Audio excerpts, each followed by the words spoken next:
Gracias, señores. Gracias por acompañarnos en este podcast. Hoy tenemos un increíble invitado. Él es catedrático universitario, contador público, Germán Dubonto Troches. Está aquí con nosotros, señores. Hoy vamos a tocar tantos temas que yo sé que a la sociedad hondureña o Hispanoamérica, mejor dicho, le va a encantar. Son temas que pues pasamos todos los días y que estamos viviendo en cada momento. ¿Cómo estamos, maestro? Un placer de tenerlo acá. Es primera vez que hace un podcast, ¿no? Sí, he estado en otras situaciones, así como entrevistas, he participado en foros, ¿verdad? Pero en un podcast así como este, pues no he tenido oportunidad y gracias, ¿verdad? Por el... ¿Cómo ve esta situación del tema digital?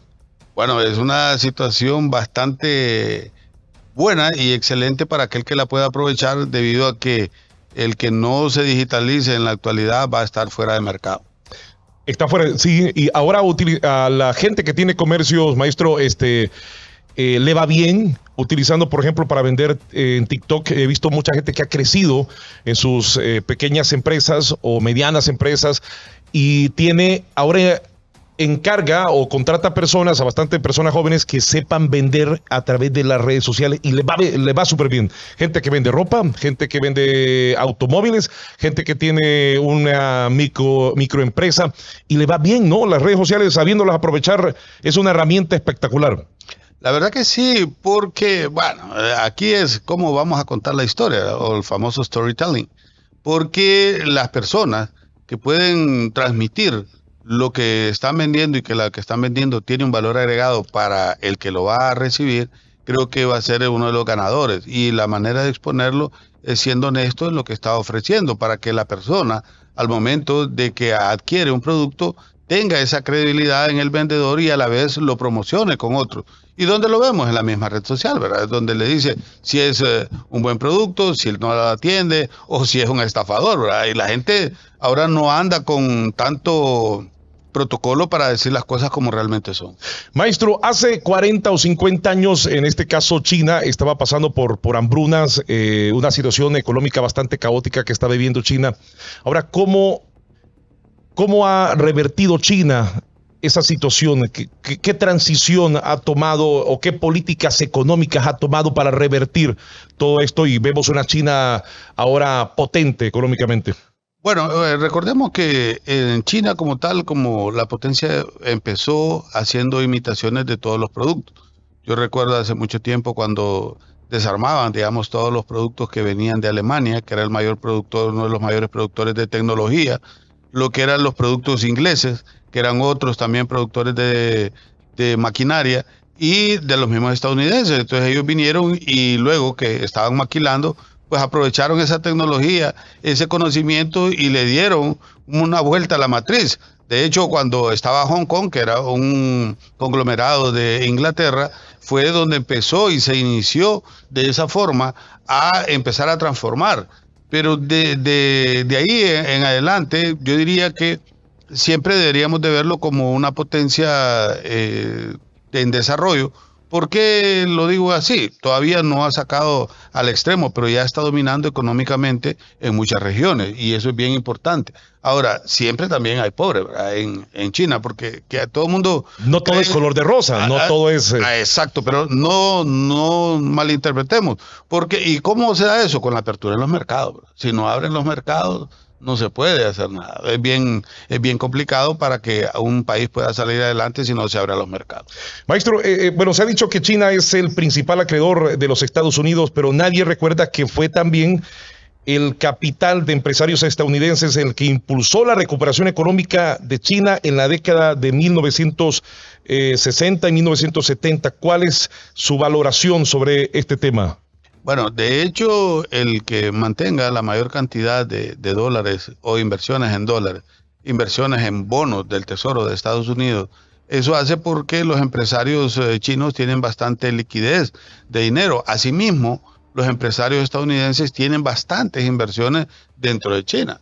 Por ejemplo, si nosotros hablamos de Microsoft, si hablamos de Google o si hablamos de Apple, toda la fabricación de algunas cosas los hacen en Estados Unidos. Cuando hablamos de los insumos, ¿verdad? En el caso de los teléfonos, casi todos son ensamblados en Estados Unidos, en China. Sin embargo, el capital que se está manejando es en función de dónde puede obtener mayor rentabilidad. Y como todo capitalista siempre anda buscando la rentabilidad. Y eso es uno de los factores que ha hecho que muchos empresarios, que a pesar de estar en un sistema completamente diferente a lo que es en sí el capitalismo, puede influir dentro de ese mismo sistema. Es decir, se han acoplado, ¿verdad?, para efectos de hacerlo y al final terminan haciendo el capitalismo.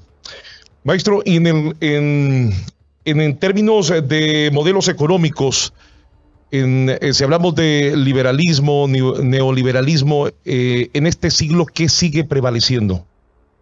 ¿Liberalismo o neoliberalismo? Bueno, el liberalismo fue en su momento cuando ya se daba la apertura para que hubiera un libre mercado. Ahora, con el neoliberalismo es posteriormente a eso, pero siempre estamos hablando del libre mercado, donde se busca que tanto la oferta y la demanda se encuentren para que puedan darle el valor a cada uno de los insumos que se van a consumir o de lo que va a estar ofertándose. Lógicamente, hay sus deficiencias en muchas situaciones con el surgimiento de los oligopolios o los monopolios, y eso hace a veces que se distorsione, pero el mismo mercado, cuando ve que hay algo está demasiado arriba de lo que requiere, entonces lo empieza a soltar. Y si no, miremos, ¿cuál es la diferencia entre un teléfono de la marca X con el teléfono de la marca B? Entonces, ¿por qué usted escoge el de la marca B o por qué escoge el de la marca X? Eso le hace que el mercado es el que al final decide que va a comprar, independientemente si eso le va a dar un supuesto estatus o no, sino es en función de la capacidad económica o la aparente capacidad económica que pueda llegar a tener para efectos de poder decidir dónde va a consumir su dinero. Bueno, hay tantas preguntas que son bastante interesantes. En el caso de las últimas décadas del Internet, que ha transformado el mundo, como grandes imperios del mundo, como Amazon, Alibaba, el Meta, Microsoft. Maestro, y esto que operan todo en la nube, ¿hacia dónde cree que van dirigidas las economías del mundo? Bueno, la mayor parte de las economías van a ir a la parte de la digitalización. Si miramos nosotros, por ejemplo, en el libro de cuentos chinos de Andrés Oppenheimer, que siempre que tengo alguna entrevista o algo, hago mención en esto, donde en Europa, Irlanda era uno de los países más atrasados. Y de repente Irlanda, todos los sindicatos, el gobierno, la empresa privada se pusieron de acuerdo, hicieron un pacto social y dentro de ese pacto social establecieron cuál era la ruta a seguir. Y una de las rutas a seguir fue la tecnología. Entonces, hoy por hoy, Irlanda tiene uno de los mayores ingresos per cápita de toda Europa y del mundo. Entonces, eso quiere decir que si nosotros orientamos bien todo lo que es tecnología, que es al final hacia donde considero yo que debería de apuntarse cada uno de los países, lógicamente teniendo materia prima, en este caso hablamos de personas que estén capacitadas para dar toda esa data. Por ejemplo, lo podemos ver con Intel, que escogió a Costa Rica para ser la sede y poder hacer todos los microchips, porque ahí había la mayor cantidad de ingenieros. No obstante, la mayor cantidad de personas que tienen como segundo idioma el inglés es Honduras. ¿Y por qué no lo escogieron a Honduras? Simple y sencillamente no teníamos los técnicos suficientes para poderlo hacer, más otras decisiones, ¿verdad?, de carácter fiscal, que le dan incentivos para que estas grandes empresas busquen esos países donde se les dé toda la facilidad. Hace un par de meses estuve en Valencia, maestro, y pasó que ese día, antes de venirme, un día antes, había colapsado la energía eléctrica, y me acuerdo yo que fue un desastre porque se detuvo todo, ya no habían trenes, no había comercio. En ese día fue un día bastante problemático porque mucha gente empezó a sacar el dinero físico. Empezó a sacar el dinero físico y ellos decían, bueno, es que teníamos de escondido el dinero físico. ¿En algún momento desaparecerá el dinero físico por el dinero digital? ¿Pasará muchos años o ya es poco tiempo para que veamos este caso? Esa es una excelente pregunta. Tuve la oportunidad de estar en Suecia. Y en Suecia hay varios establecimientos donde ya no le aceptan el efectivo. Es más, para que usted pueda ser una persona y ser considerado una persona tiene que estar digitalizado. Digitalizado y tiene que hacerlo todas las transacciones a través de billeteras electrónicas, que son las únicas que le pueden permitir hacer una transacción. Y para hacer esa transacción debe ser validado y a la vez validado digitalmente por el pueblo y gobierno de Suecia. Entonces, ahí miramos nosotros un gran ejemplo de cómo puede ir surgiendo la digitalización del dinero, o el dinero material que normalmente nosotros le llamamos en economía el dinero fiat. Fiat porque es fiduciario, fiduciario viene de fiducia, fiducia viene de confianza. Y la confianza entonces que se tiene más en el dinero en Latinoamérica es ver el dinero físico. Pero usted ya puede ver que aquí nosotros tenemos 3 compañías ya con billeteras digitales que son fuertes, más otras que están ingresando, y todo usted lo hace digitalmente. Por ejemplo, si yo le digo en este momento, mire, quiero comprar tal producto, usted solo dice, hágame la transferencia. Y la transferencia es una transacción digital, ¿verdad? Porque yo le traslado de mi dinero, como es una anotación en cuenta, se lo traslado a su billetera y automáticamente se está surgiendo. Eventualmente el dinero físico va a ir desapareciendo. Ahora, casos como estos que usted menciona, en el caso de que no haya fluido de energía eléctrica, tiene que ver elementos alternativos que puedan hacer que la sociedad funcione, porque si usted está acostumbrado a pagar con tarjeta de crédito o tarjeta de débito su sistema de transporte, llámese cualquiera, ¿verdad?, de los que puedan darles esa facilidad a nivel de Tegucigalpa, y no hay una red o que se haya caído el internet a nivel nacional, usted no se va a poder movilizar más que a pie, ¿verdad? No se va a poder comunicar porque todo depende de eso. Entonces también deben de haber eventos alternativos, ¿verdad?, donde pueda, si en un caso tiene un problema como en la tecnología, cuando nosotros hablamos de los tier famosos, ¿verdad?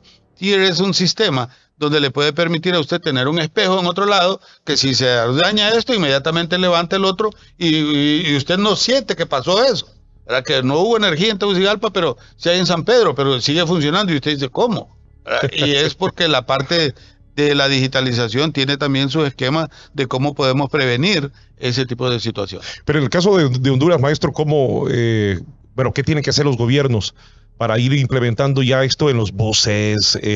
Pues la gente ya en los países desarrollados no está pagando en efectivo el transporte público, y en Honduras lo seguimos viviendo, ¿no? Y esto se evita hasta muchas complicaciones como asaltos. Pero ¿qué tienen que hacer los gobiernos para ya entrarle al dinero digital?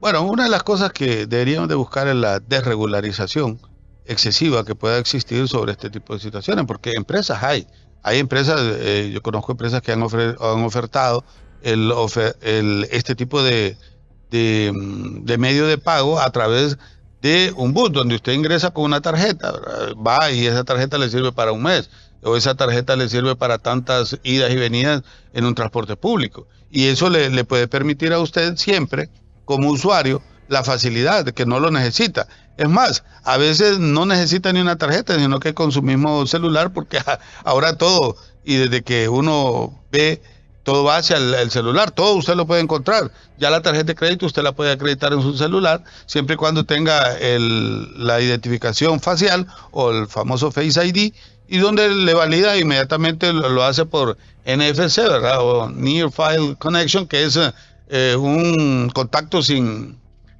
tener el instrumento físico, no, que simplemente lo acerca, o un RFI, ¿verdad?, que es otro esquema que puede ser utilizado para que haya ese enlace y se pueda la persona poder hacer todos los pagos, siempre y cuando los tenga acreditados en su cuenta, ¿verdad? Porque esto tiene que haber todo un proceso.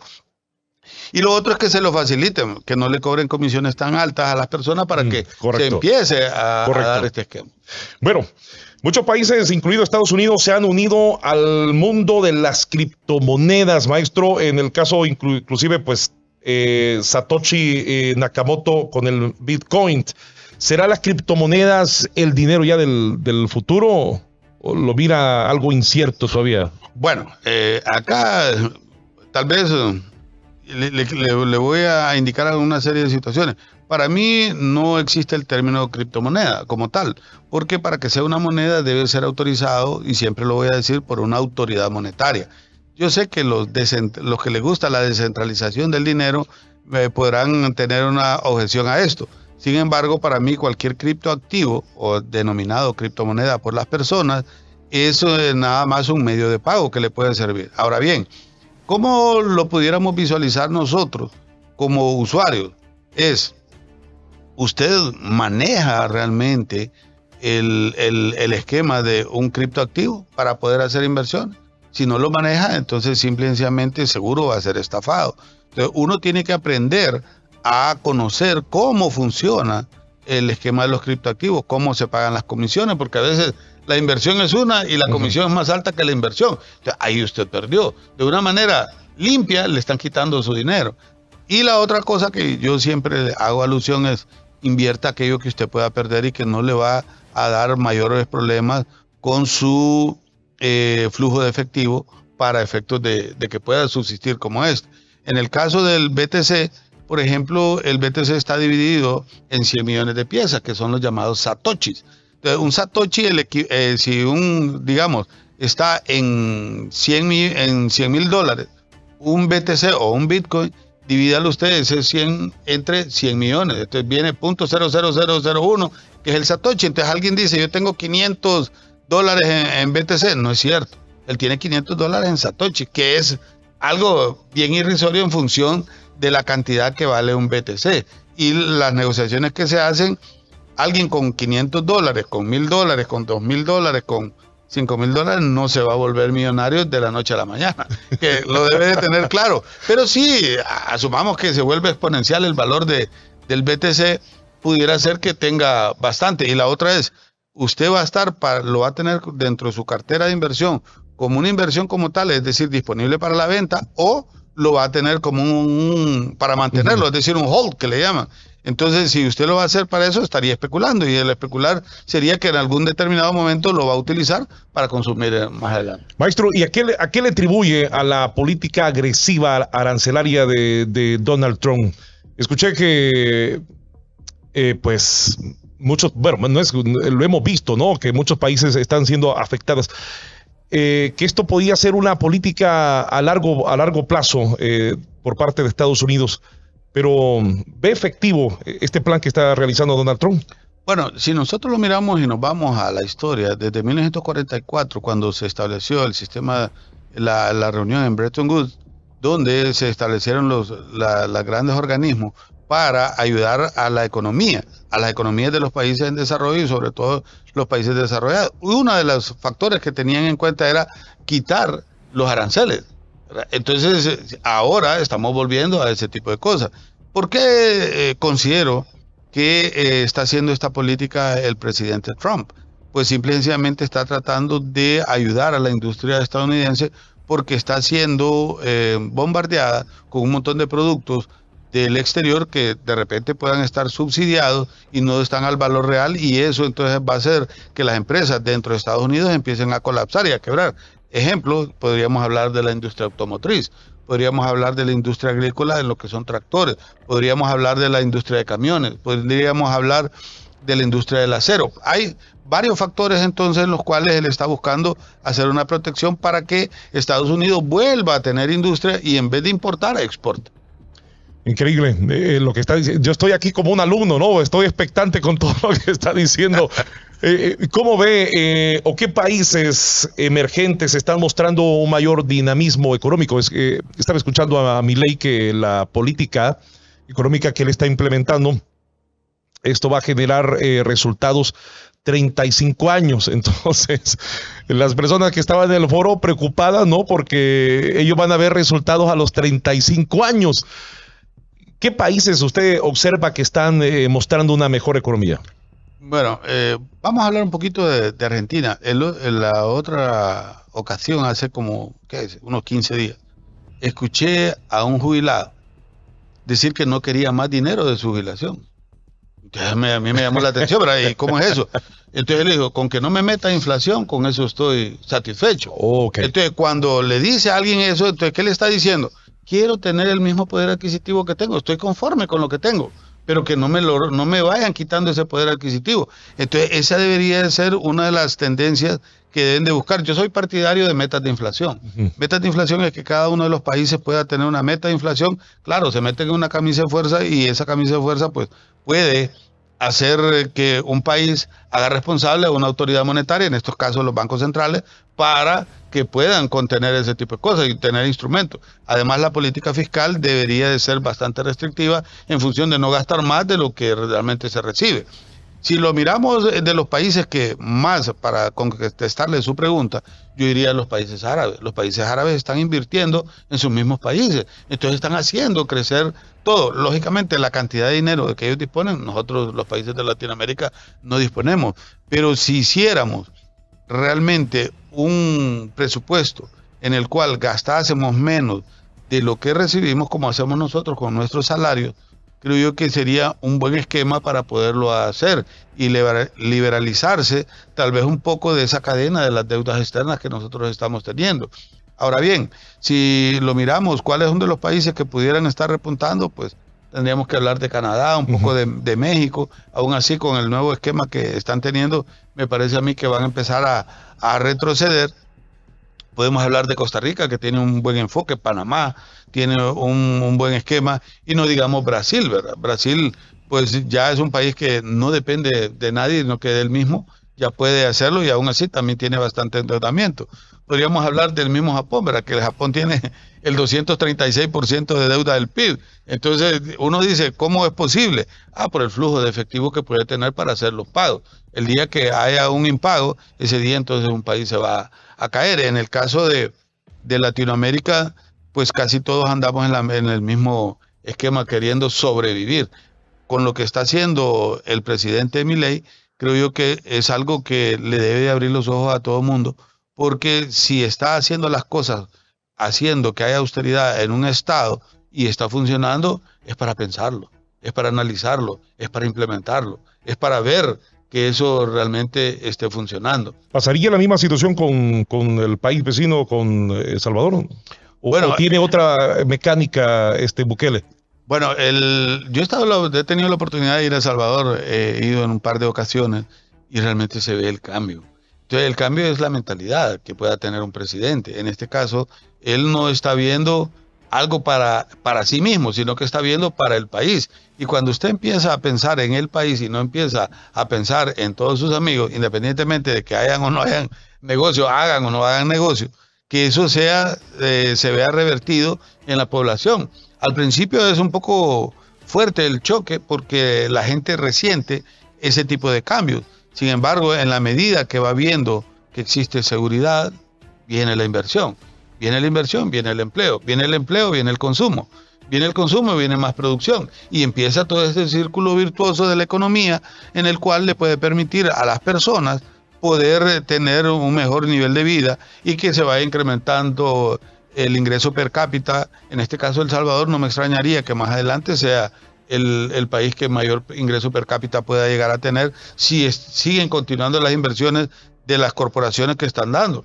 Y una de las visiones que tiene el presidente Bukele es darle incentivos fiscales. Y los incentivos fiscales, y qué paradoja, ¿verdad? Que él está promoviendo la parte digital.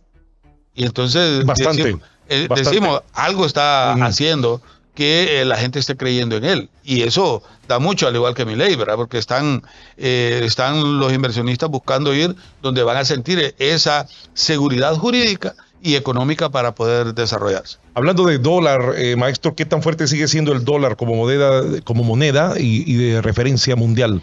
¿Cómo ve la situación del dólar ahora con tantas... Hay muchos factores aquí, ¿verdad? La mayor parte de las transacciones en moneda extranjera anda entre un 82 y entre un 85%.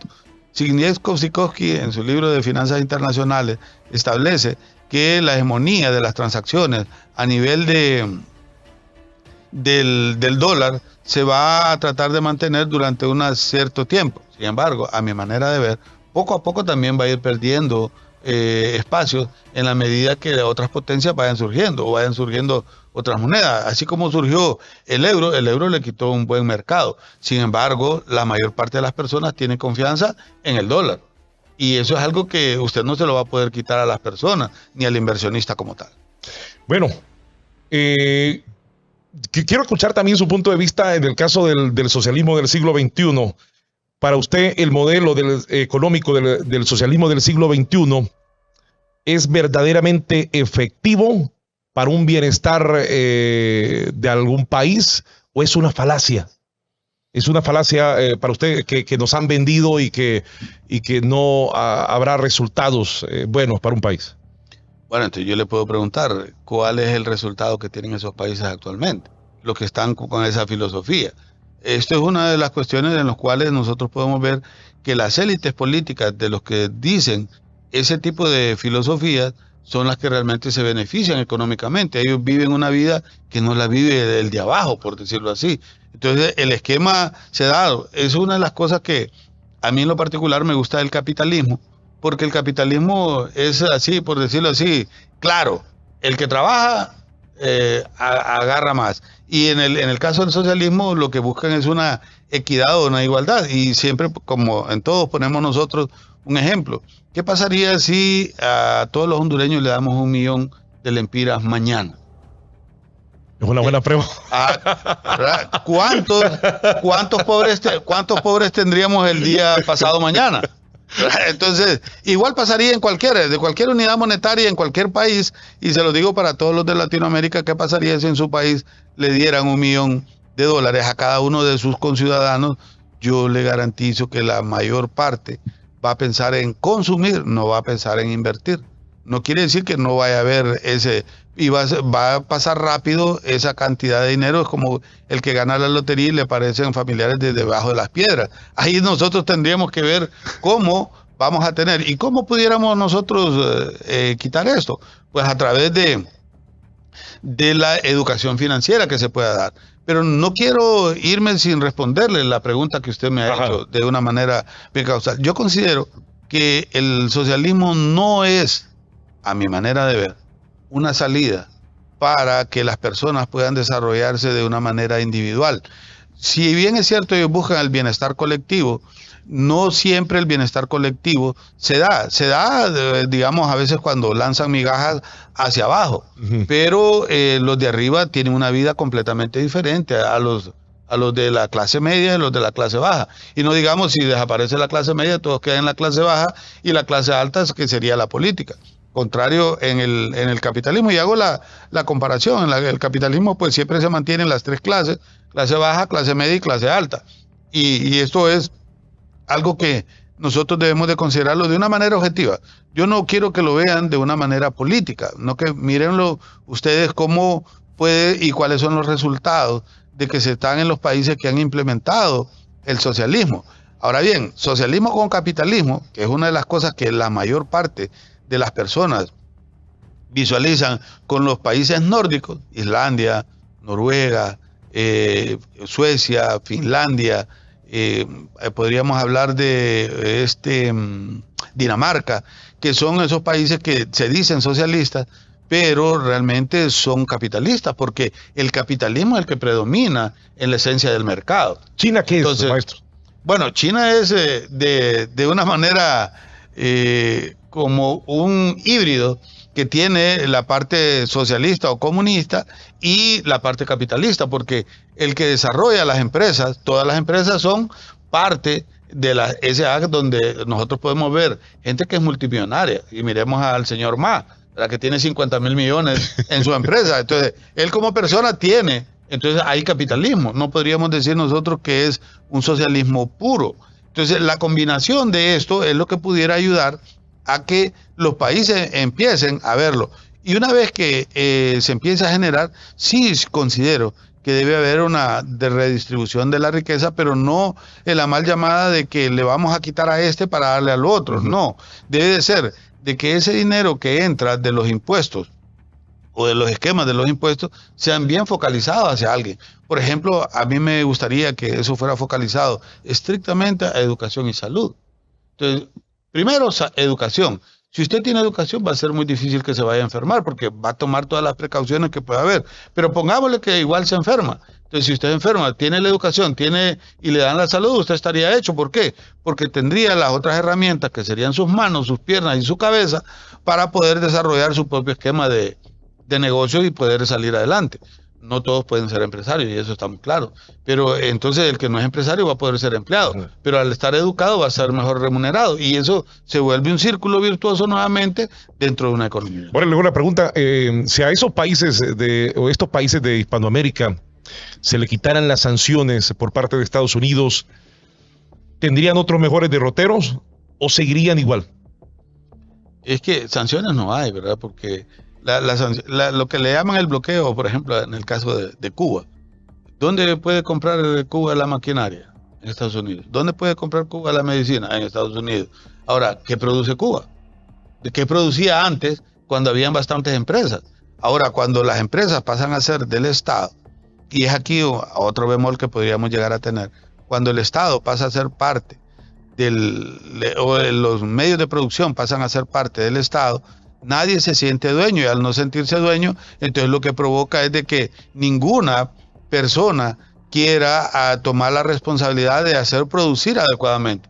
Eventualmente lo que empieza a haber es una decadencia cuando no hay una competitividad, porque la competencia es lo mejor que puede existir a efectos de ver cuál producto está bien. ¿Por qué varias empresas triunfan y otras quiebran? Por la competencia.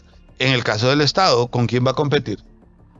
¿Quién le va a decir qué tiene que hacer? Si ahí está un burócrata que haga o no haga bien las cosas, siempre va a tener su salario, pero la empresa va a ir en decadencia. No podemos hablar de eso. Entonces, habría que tener muchos bemoles para efectos de poder solucionar, a menos que hubiera un grupo de personas realmente entregadas a lo que es el Estado y que tengan una transparencia y que realmente manejen adecuadamente y esa producción se ve. Por lo menos yo no he visto en un país que alguien, que el Estado sea dueño de algo, con sus excepciones, ¿verdad? Digamos, la energía, las comunicaciones, esas pues siempre van fluyendo. ¿Por qué? Porque las personas pagan por ello. Entonces no es gratis. Pero cuando eso se empieza a ver un deterioro donde usted no puede actualizar la tecnología, porque el mismo Estado no tiene la capacidad o porque tiene que entrar en una serie de procesos de licitación donde usted hoy se le arruina este micrófono, ¿qué va a hacer mañana? Buscar cómo comprar otro nuevo micrófono. En el Estado no puede hacer eso. Lo correcto. En el Estado tiene que ir a cotizar. Y dentro de esas cotizaciones tiene que ver cuál es el más barato. Y del cuál es el más barato no necesariamente va a ser el que va a llenar las expectativas para lo que usted está requiriendo. La burocracia del Estado. Ahí se vuelve un problema. No, lo que estoy tratando de decir es el atraso que puede haber en la toma de una decisión para algo que debe de ser inmediato. Por ejemplo, vamos a suponer que se quema un transmisor o se quema una central de energía. Tiene que hacer todo un proceso bien largo para poderlo comprar. No va a decir, aunque haga la reunión del Consejo de Ministros, que lo haga de emergencia y se sale el PCM, se va a querer comprar, no lo puede comprar. Mientras que usted solo llama, hace una llamada y le dice a la empresa X, tráeme un nuevo generador, que aquí vamos a empezar. Y ahí estuvo. Después nos arreglamos cómo te pago. En el Estado no se puede hacer eso. Uno, porque las leyes lo limitan bastante. Entonces, esos son los factores que hacen a veces que algunos medios de producción en el Estado no puedan funcionar como tales. Maestro, y hablando de estados, ¿cómo ve la situación económica del país? ¿Vamos en algún deterioro? ¿Vamos bien? Bueno, los indicadores económicos dicen, ¿verdad?, que nosotros vamos a ir creciendo alrededor de un 3.5 en lo que se refiere al crecimiento económico. Pero el crecimiento económico debe de verse influenciado por un desarrollo económico. ¿Cuál es la diferencia? El crecimiento económico es el país como tal de todo lo que está produciendo y que va creciendo. Pero si eso no llega al desarrollo económico, es decir, a su bolsa o a mi bolsa, entonces no estamos haciendo las cosas bien. Y otro de los factores es de que debe de haber creación de nuevas empresas para que haya creación de nuevos empleos, y eso no lo estamos viendo en la actualidad. Uno, producto del todo el problema jurídico que se puede estar dando. Miremos el caso de lo que sucedió con las zonas de desarrollo, las famosas sedes, o como ha sucedido con los SIP, con los SOLT, que son las zonas industriales de procesamiento, o las zonas libres para el área turística, que les han estado queriendo cambiar las reglas, y eso hace entonces que aquel que pensaba invertir en un hotel ya no lo va a hacer. El que pensaba traer una maquila va a decir, no, ahí me van a cambiar las reglas, yo voy a tener un problema, no voy. Entonces, esos factores pueden hacer que se vea un detrimento. Lo que siento yo es de que en la medida que en un país va entrando un esquema político diferente a lo que es el capitalismo, va a ser bien difícil que las personas quieran venir a invertir, salvo que le den garantías, pero yo en estos momentos no las veo. En Honduras hemos estado gobernados por capitalistas o por capitalismo o remedio de capitalismo. ¿Qué hemos tenido en realidad aquí en Honduras? Bueno, es que el capitalismo va a depender de cómo nosotros lo miremos en el desarrollo. Pero uno de los factores que yo veo es la libertad. Si usted tiene libertad, usted está trabajando bajo un capitalismo, pero si usted no tiene libertad, cuando le empiezan a coartar la libertad de hacer lo que usted desea hacer, cuando le empiezan a decir que usted con el dinero que tiene va a tener que hacer X o Y cosas, entonces estamos haciendo las cosas diferentes a lo que realmente se ha dado. Considero yo que en Honduras el capitalismo ha sido el que ha estado prevaleciente, tal vez no con la intensidad como nosotros miramos en Europa o como lo miramos en Norteamérica, o como lo miramos en algunos países desarrollados, donde el capitalismo sí es pujante. ¿Por qué? Porque hay nuevas inversiones. Nosotros estamos casi siempre con la misma capacidad económica que hemos desarrollado durante los últimos 20 años o 30 años. Entonces, estos solo van creciendo poco a poco. ¿Por qué? Porque no hay nuevos actores. ¿Y cuáles son los nuevos actores? Aquellos que tengan una garantía de lo que se va a hacer, se lo van a permitir y puede venir a desarrollar. Cosa que hace Costa Rica, que Costa Rica se abre, cosa que está haciendo El Salvador, algo que tiene Guatemala, que es una de las economías más fuertes de Centroamérica. Y entonces nosotros teníamos que ver, o Panamá, por ejemplo. Entonces, ¿qué hace? Maestro, desde el 2021 el Foro Económico Mundial dijo que las economías emergentes llamadas BRICS cambiarían la economía y crecerían o van a crear un nuevo orden mundial, caso Brasil, Rusia, India, China, y van a iniciar un nuevo proceso, y ellos están llamando también a otros países a involucrarse a esta nueva economía. ¿Tendríamos, o cree usted que este bloque que están conformando económico cambiaría la historia en el caso de Estados Unidos en cuestiones económicas? Bueno, aquí podríamos ver cuál es la ideología que pudieran llegar a tener los países que forman parte del BRICS. Si lo que quieren es quitarse la hegemonía del dólar, entonces ellos quieren tener la hegemonía de la moneda que ellos decidan, o la unidad monetaria que ellos decidan hacerlo. Al final lo que quieren es dominar. A mí en lo particular lo que no me gusta es ver izquierda y derecha peleando. ¿Por qué no nos unimos? Tengamos un solo frente. Tengamos una sola visión, independientemente que esté un gobierno socialista, comunista, capitalista, de cualquier esquema que se pueda o denominación que se pueda dar, pero que la visión sea la misma, que el país siga actuando de la misma forma, que usted tenga un ideal, pero que no se lo vengan a imponer. De cualquiera de los dos esquemas o de cualquiera de los dos no pudiera haber. Entonces, al hacer un bloque solamente para confrontar a Estados Unidos, me parece a mí que es algo incorrecto. Porque al final si todos podemos hacer lo mismo y todos podemos agenciarlo para buscar el bienestar de todos, hagámoslo, pero no pongamos a hacer bloques, porque al hacer bloques estamos dividiendo, y al dividirnos entonces somos débiles. Al ser débiles entonces vamos a tener enfoques completamente diferentes, que vamos a tener que estar lógicamente de un lado o del otro, pero no podemos estar con medias tintas. ¿Lo estarían ellos por llevarle la contraria a Estados Unidos, o estarían ellos viendo de que van a mejorar mucho en la economía de sus países? Bueno, uno de los aspectos que yo siempre he admirado en los europeos y en los estadounidenses es que si a usted le va bien, todo el mundo quiere imitarlo. En Latinoamérica, si a usted le va bien, más bien la gente quiere verlo mal. Fracasar. Y ese es un punto, tal vez será una apreciación muy particular y muy personal, y lo digo para la gente en Latinoamérica que nos está viendo y escuchando, que no lo tomen a mal, sino que es cómo nosotros podemos hacer más bien de emular a aquel que le va bien, cómo poder hacer lo mismo o tratar de mejorarlo para yo llegar a esa meta. No agarrarlo como el cangrejo, jalarlo, ¿verdad?, para que no pueda avanzar. Al contrario, más bien deberíamos de unirnos bajo ese esquema. Entonces creo yo que el que los países o los gobernantes en cada uno de los países busque lo bueno de cada uno de los sistemas, pudiéramos nosotros empezar a desarrollarnos de una manera diferente, con una visión completamente diferente como ser humano. porque nosotros debemos de tener muy en cuenta que hay personas que no tienen la capacidad de ser autosuficientes. Al no ser autosuficiente, entonces debe haber como alguien que lo pueda empujar. Yo no sé si en su caso, pero en mi caso particular, yo estuve en un kinder público, en una escuela pública, en una universidad pública, y considero que fue una buena formación. Y esa buena formación me permitió luego hacer mis estudios en otros lados, en otros países, pero eso hace que uno lo vea tantas cosas y a uno diferente. Entonces va a decir, ¿cómo es que alguien de abajo puede estar pensando en ser capitalista? Porque uno tiene que tenerlo siempre las cosas donde me permiten a mí el desarrollo como persona. Yo no quisiera hacer por obligación, ir a hacer un trabajo que no me corresponde, como en el caso de Cuba, que debe de ir a hacer alguna serie de trabajos que de repente no le toca.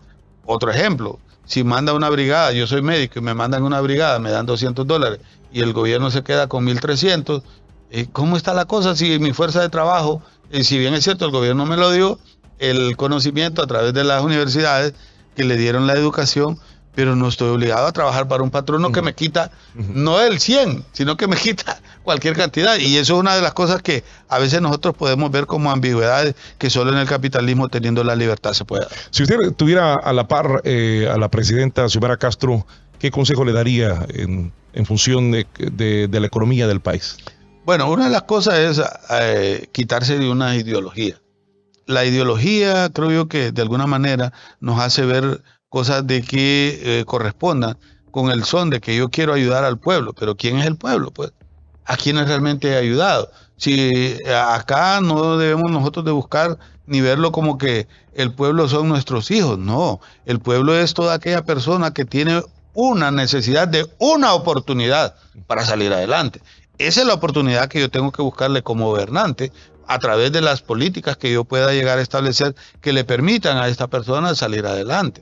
Y eso es uno de los factores en los cuales debería de cerciorarse con personas que realmente le puedan ayudar a pensar de una manera diferente en el sentido de qué necesita Honduras producir para que su población esté bien. Entonces, como lo hizo, por ejemplo, en Qatar, que tal vez el ejemplo es bien abismal, pero era un desierto. Tenían capital, ok, ese capital lo invirtieron en ese desierto y ahora generan más flujo donde la gente se puede dar el lujo de no trabajar. Y es increíble como en este país tenemos paraísos, como islas, tenemos una costa, tenemos dos, bañado de 2 océanos, Pacífico, Atlántico. Ahora bien, pero ¿cómo lo podemos desarrollar? Trayendo el capital, el gran capital. Es la única manera. Y de aquí viene. Entonces aquí vienen los ecologistas y dicen que se va a dañar tal cosa, que se va a dañar esto. Si usted quiere hacer una represa, en el caso de la presidenta Xiomara, que ha querido hacer una represa que no es de este gobierno, ¿verdad?, sino que viene de 4 gobiernos anteriores, donde se había querido desarrollar, ni siquiera, yo creo que desde el 80 por ahí vienen una serie de visiones. Cuando estuvieron los militares en el poder, ellos tenían una visión bastante amplia, tenían gente técnica, independientemente del pensamiento que pudieran llegar a tener. Ellos pensaron primero en el país y buscaron el desarrollo. De hecho, a partir de ahí empezamos a desarrollar bastante. El problema es cuando todo se vuelve político. Entonces, el político a veces de alguna manera daña la visión de lo que pudiéramos tener como país. En esto, algo que siempre lo voy a decir, el licenciado Julio Raudales, que era el rector de la de la Universidad José Cecilio del Valle, hace como unos 20 años planteaba el Plan País, que ese plan estaba para 32 años. Esa visión, si alguien la hubiera seguido y la hubiera continuado desde el momento que se creó, yo creo que nosotros iríamos por otros derroteros. Pero si nosotros vamos deshaciendo lo que el anterior hizo, y el otro viene y deshace lo que el anterior hizo, y el otro viene y deshace lo que nunca vamos a avanzar. Y ese es uno de los problemas que tienen cada uno de los presidentes, producto de muchas situaciones que se pueden llegar a dar. Entonces, si el presidente anterior recorrió 1 milla, y estamos hablando de una maratón de 42 kilómetros, entonces el siguiente le toca la siguiente milla, es decir, ya dan 2 millas. El tercero, hasta llegar a la milla 42, logramos la meta.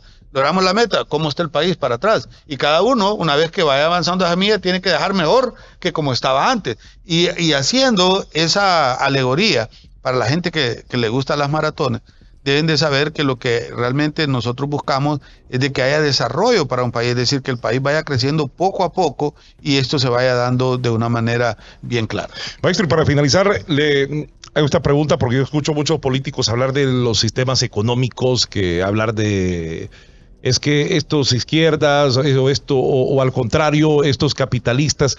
En realidad, el político hondureño está bien preparado académicamente en cuestión de financiera, en cuestión económica, para hablar de estos temas. Mire que esa pregunta es tan interesante y tan profunda. Es que cuando hay entrevistas, yo lo escucho mucho hablar yo le voy a decir, remontémonos a Henry Ford. Henry Ford era una persona que era autodidacta, pero tenía las mejores cabezas alineando en sus empresas. Eso lo hizo exitoso.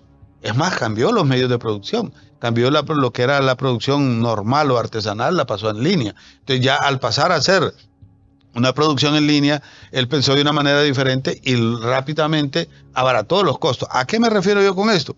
Que el grado académico es importante, yo no lo voy a desconocer para efectos de esto. Y una persona con un grado académico universitario pues puede pensar de una manera diferente siempre y cuando esté en el área que esté. Pero si es un presidente, un médico, si es el presidente un odontólogo, si es el presidente un microbiólogo, si es el presidente un abogado, si es el presidente alguien que no tiene nada que ver con la finanza, lo que yo puedo recomendarles es que se rodee de personas que realmente puedan pensar hacia un futuro. Entonces, acá nosotros deberíamos de apoyar a la persona que esté, independientemente que haya estudiado o no, porque hay muchos factores ahí para esto. Pero que el ideal sea realmente sacar adelante. ¿Cómo podemos hacerlo? Pues ayudando a las empresas. Que las empresas no pagan impuestos. ¿Y quién es el que paga los impuestos? Si usted ve en el presupuesto de ingresos y egresos de la República, ahí está bien claro cuánto es el que pagan las personas naturales y cuánto pagan las empresas. Entonces, de ese dinero, ¿qué hago yo con el dinero? ¿Cómo lo voy a transmitir o cómo lo voy a hacer una traslación hacia la población, ¿verdad? Para que esto se pueda llegar a dar? Entonces, es bien importante que el que llegue a ostentar la presidencia de la República se rodee de las personas ideales que le puedan decir, no aquel, ojo, que aquí hay que tener bastante, no aquel que le va a sobar el hombro y le va a decir, usted es el mejor, usted hace esto, usted hace lo otro, porque a mí no se me olvida de un jefe que tuve que siempre me decía, mire, Germán Donald, siempre que usted sienta que vaya volando, busque a alguien que le ale las piernas y lo siente y lo ponga en el piso. ¿Qué quiere decir? Que cuando uno está en lugares de poder, la mayor parte de la gente lo hace como que usted anda volando y pierde el piso. Y al perder el piso, entonces usted automáticamente pierde la razón de las cosas. Y es importante, por eso a veces, tener gente que le diga, no, eso que está haciendo está mal. Debe hacerse bajo esto y este esquema, para que ayude a un país realmente. Entonces, es bien importante que nosotros podamos estar bien claros. Y es uno de los factores que a mí me encanta, a pesar de la forma en cómo habla el presidente Milei, es que habla las cosas bien claras. Y en un idioma que todos entendemos y comprendemos, ¿verdad? Todos comprendemos porque ese factor que donde le está diciendo, y obviando las alusiones que hace hacia determinada tendencia de partidos políticos, pero es una manera de ver la economía con una claridad tan rápida y tan fácil de ponerla en práctica, que es gastar menos de lo que usted recibe. Correcto. Al final eso se resuelve. Así es, y así tiene que ser. Pero qué gusto tenerlo acá. Esperamos que no sea la primera, bueno, que sean muchas veces, maestro, para hablar tantos temas que nos encantan, ¿no? De economía. Y qué bueno que nos haya acompañado en este podcast. Gracias. El placer ha sido mío. Gracias. Nos quedamos a la próxima. Gracias, señores, aquí en el Escuadrón del Ruido. Muchas gracias por habernos acompañado.